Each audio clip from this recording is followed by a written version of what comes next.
Welcome back to my tutorials.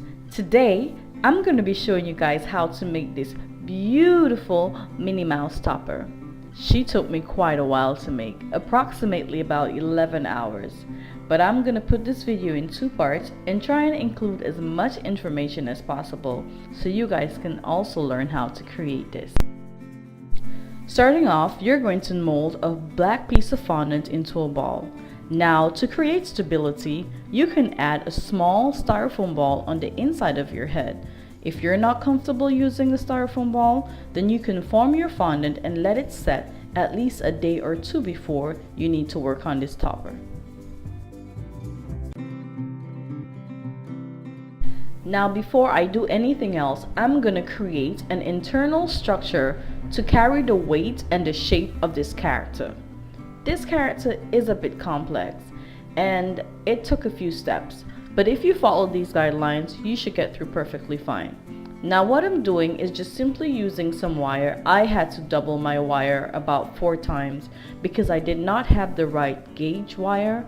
It was just a little bit too thin, but that's not a problem because I'm accustomed improvising with very little materials, and this is what you will learn from my tutorials.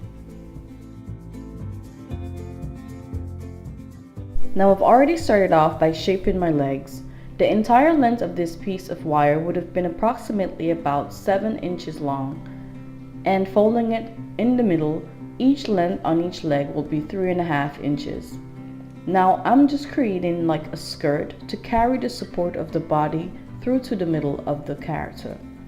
So as you would see me twisting my wire, creating this shape, it looks more like a skirt, and then I'll wrap around that a couple more times just to add more strength and support to the base of my character.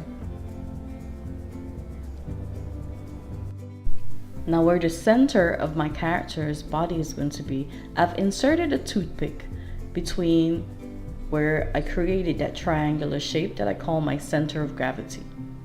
Then I would use my wire and wrap more around the base and going up the toothpick just to create more stability and structure. Remember, stability is key when you're creating an internal structure for your characters. Then I form my arms. My arms are also 3 inches in length on each side. You can now shape the position of the legs in which you want them to be, and also the positions in which you wish to have your hands. As I said, stability is everything, so I'm going back in with a wooden skewer that's way thicker than my toothpick, pushing it further enough so that my head can fit stably onto the skewer, and then I'm also using that as support for the leg that would be on the cake. Creating the structure by itself took me approximately about 3 hours, so take your time and mold as much as you need to until you get the right desired shape. Now I'm just going to be using white. If you have green floral tape, that will work perfectly fine, just to cover my wires, and this will set everything into place, giving you even more stability. So as you see, I have created a base for under my character that will keep the stability of that character, whether it be traveling, whether it be shipping, whether it be placing it on the cake before I travel, which I did, and it traveled perfectly fine. My character did not shift, it did not break, it did not bend, it did not move. You get the idea. So stability is everything when you're creating 3D characters. Fun fact: using floral tape on any smooth wires or even dowels will also help to create more stability for your fondant to have a better grip on without falling apart. Now I'm going to make a few more pieces for my topper that needs to dry overnight and set up properly. I'm starting by creating my shoes. Starting off by using 2 balls of pink fondant, I now shape the shoe for my character. I will shape this into a triangular-like motion, with the front being thicker than the back. I also will form the foot on the right hand side that will be standing on a tiptoed position by slightly tilting it up and also making the indentations where my skewer will be going in and where the foot on the left hand side will be going into my shoe as well.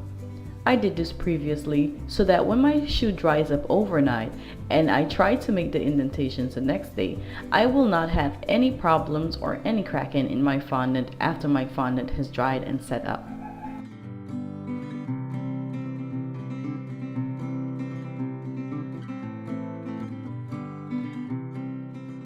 Starting with a white piece of fondant, I now add accents to my shoe.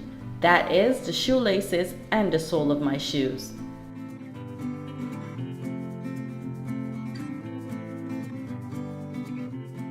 The sole of my shoes will also be in the shape of a triangular-like shape, and then I just stretch that and work with it, stretching it just enough to cover the tip of the front of the shoe and the tip of the back of my shoe to make it look more realistic.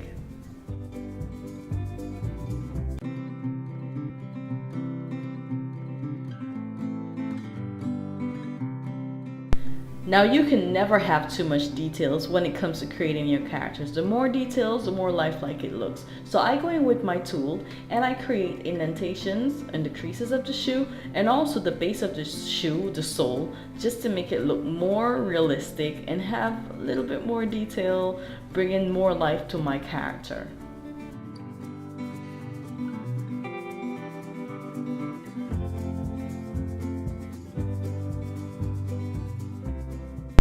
Now finally, I'm moving on to the next part of my character, and that is starting some of the details on the face so they set up overnight. I start by doing so by using a heart-shaped cutter to cut out the flatness on the back of the face before I add on the mouth and the other details. This step is very important, so pay attention to the way that you shape it and take your time.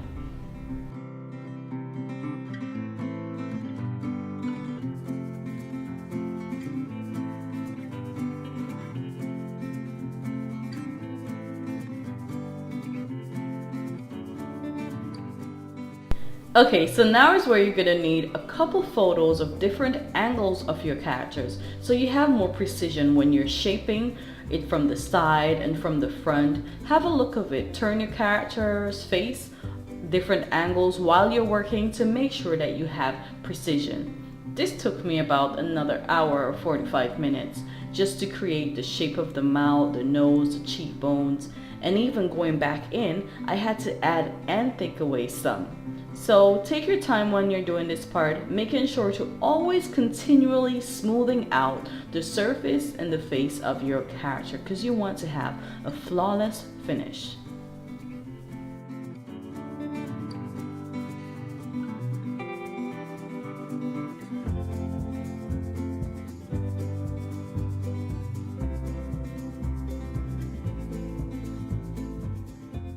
I know you have enjoyed this video so far, so I'm just giving you a quick reminder to press that subscribe button and also the notification bell, so every time I post a video, you will be notified, and trust me, I have a lot more where these came from.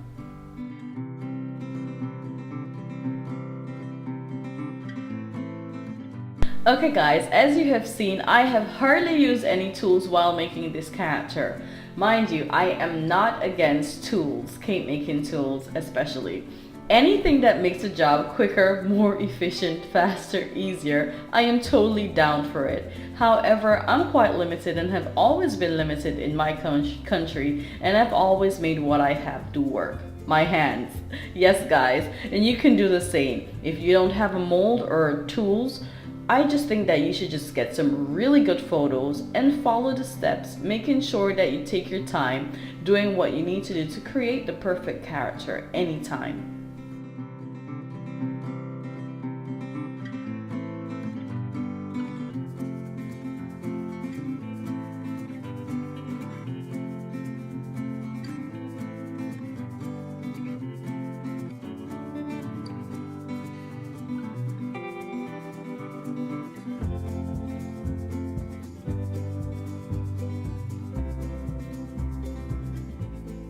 Okay, so I did not speed up this part of the video just so that you guys can have a little bit more precision when it comes to molding the mouth and the face, especially the lips of the character.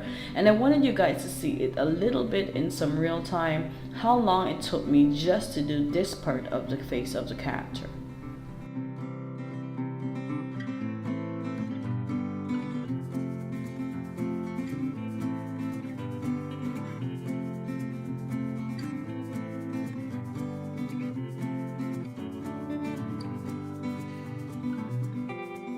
Now this is where I say it's very important to keep looking back at photos of the character you're working on, because upon doing so I realized that the face of my character on the flat side was just a little bit too wide, and it had her looking bulky and a little chubby. And when I went back in and I took that away, that definitely smoothed out the character and made it look more like itself.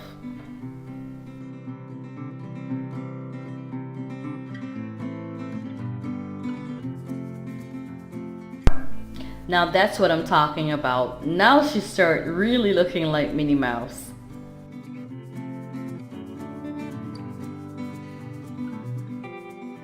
Okay guys, so it's now time to move on to part 2 of this video. If you have not subscribed or pressed the notification button, please do so. So when I post part 2 and more videos, as a matter of fact, you'll be notified immediately.